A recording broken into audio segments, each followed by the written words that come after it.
A bunch of new documents were just found within the Poppy Playtime Chapter 4 ARG. Not only do they give us a ton of new lore, but they also reveal brand new experiments. This stuff is getting much darker, and I'm here for it. So let's dive into these documents and see what secrets we can find. When the ARG updated, people were able to download 3 photos that act as a puzzle with a ton of ripped apart papers. After putting all the pieces together correctly, these papers reveal things like notes, a letter, an incident report, and even more. The first document I want to talk about is the incident report. It's slightly redacted and not fully pieced together, but we can still make out what it says. It reads, "The content of this document is confidential and only intended for recipients specified on back. Incident primary information. Incident date redacted 1993. Employee name Brendan. Department tourism. Incident details. It's a bit hard to remember everything that happened. It's like my mind is all jumbled up when I think about it. Like I can't think about it without being there again in that moment. Still, I'll try to write everything I remember. I guided my appointed group. We made our way blank above. We usually have blank number of people. The group was big. I think those at the back dragged behind. Halfway across, I heard blank. Then everyone started screaming. He blank. The mines blanked turned them off in time, but I tried blank. I don't think anyone heard me. Nobody heard anything over the alarms. The whole thing couldn't have lasted more than a minute or two. Incident causes suggest bad safety equipment, bad parenting, or stupid kid. The notes read, "Please, please, please, whatever happens, you can't let all this come back on me. Whatever you want from me, take it. Just don't tell anyone it was me. I'm just a kid. I have a future and everything, and I can't have this hang over me. Tell the parents, tell the news, tell everyone it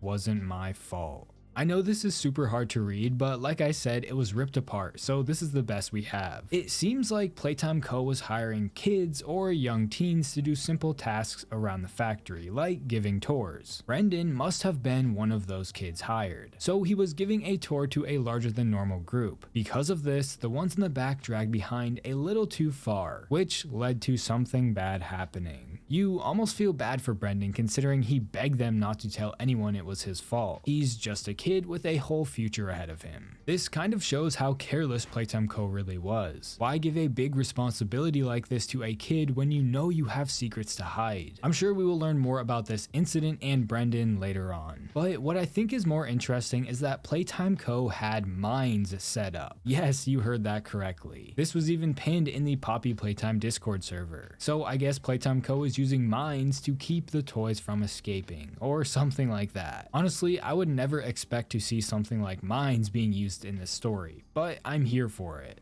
The next document that was found is a recruitment letter from Leith Pierre to Dr. Harley Sawyer, and it reveals something huge. It reads, "Dear Dr. Sawyer, first introductions. My name is Leith Pierre. I'm the head of innovation at the Playtime Co. factory. You are Dr. Harley Sawyer, neuroscientist with quite a little reputation. Not a major player in our field, no, but someone with ambition and big ideas. Someone looking to get ahead. Now, I know the natural next question, why is the head of a successful toy business reaching out to little old me? Well, for you, I have the project of a lifetime. It took a little digging, but I know you were once part of Elliot's Young Genius program, thus making you uniquely qualified for what I'm about to ask you. However, given that a letter is far from the proper place to convey this information, let me extend to you an invitation. January 15th, 1990. Meet me at the Playtime Co. factory. Believe me, you'll know me when you see me. This is your way to get ahead, Dr. Sawyer. The opportunity you've been waiting for. I know you'll make the right decision. Sincerely, Leith Pierre, Head of Innovation."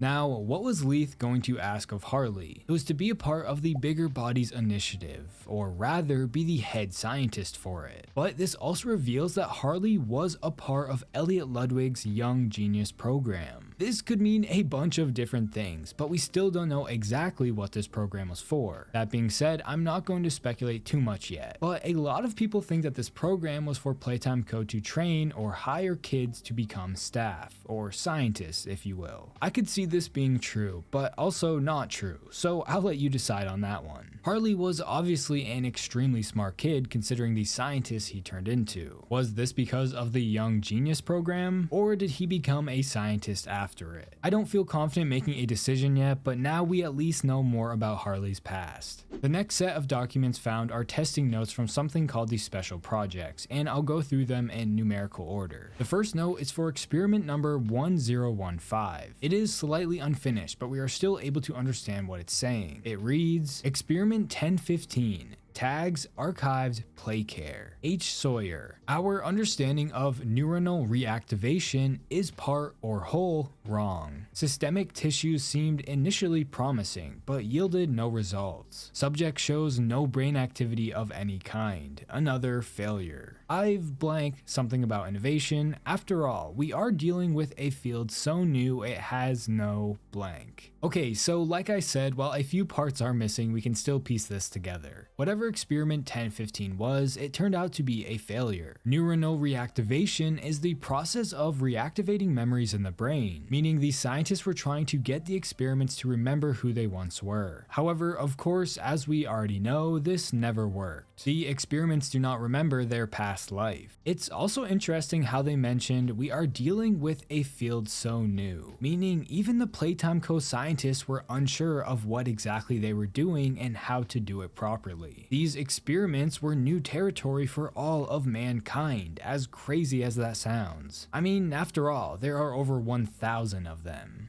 The next note is for experiment number 1026. It reads, Experiment 1026, tags archived play care. H. Sawyer. Subject was alive for a total of 45 minutes, of which only 3 were in anything resembling a conscious state. Upon first signs of awakening, 1026 sat upright as if startled by something. They stared blankly at the other end of the observation room. Of course, assisting staff rushed in, checking the equipment and asking them a variety of questions. 1026 answered none of them, but directed their gaze at whoever was talking, and was even able to track a moving object, a staff member's index finger, when prompted. Subject then slowly laid back down and closed their eyes. A few minutes later, blood pressure began falling extremely rapidly, and 1026 expired. Attempts to resuscitate were not successful. My one guess is that experiment 1026 and maybe 1015 are a part of the smiling or nightmare critters, considering how close the numbers are to the smiling critters experiment numbers. Maybe this was an early version of them, although that's just my guess, I could be completely wrong. This note specifically is incredibly disturbing. The experiment wasn't even alive for an hour. It woke up, showed a very small sign of consciousness, and then perished. It makes you wonder if they were under any kind of pain or distress. I brought up the smiling critters because this reminds me of the Bobby bear hug experiment we saw in the orientation notebook. How Bobby woke up and struggled to communicate anything. It's definitely kind of similar. But before we look at the last note, there is one thing in common about these two.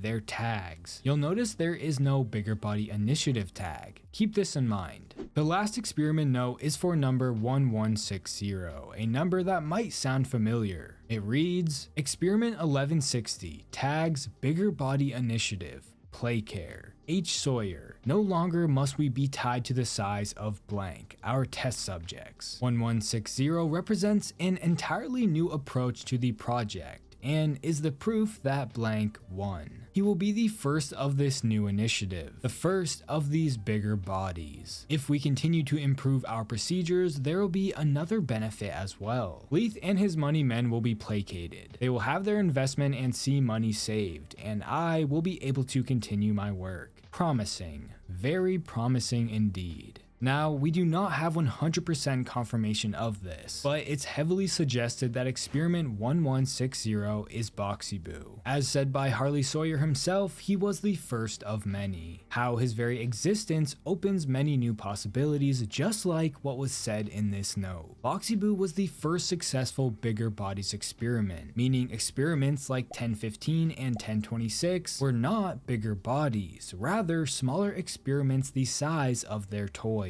This explains all of the smaller alive toys we saw throughout the chapters. This note also reveals that Playtime Co. had investors funding these experiments. Now, there is also a lunch note that warns someone about not messing up what is thought to be Harley Sawyer's lunch, or somebody else's. It's more or less a joke, and we have seen small notes like this before, but they don't really hold anything significant. They're more so used as comedic relief. This might even be part of the note we saw earlier in the ARG. You can pause the screen if you want to to read it. The very last thing I want to mention is the college textbook behind all the papers. No, this is not from Playtime Co. It's a textbook about science in the brain. This was put here for obvious reasons. So I think that is all the documents within these ripped up papers. What do you make of all of these? Did anything surprise you? Let me know your thoughts in the comments below, and if you like horror game content like this, please consider subscribing. Also, I just made a Discord server, so if you want to chat with me, I recommend joining. And if you want to support the channel more, you can become a member. Don't forget to follow my Twitter at TerrifyT. Thanks for watching.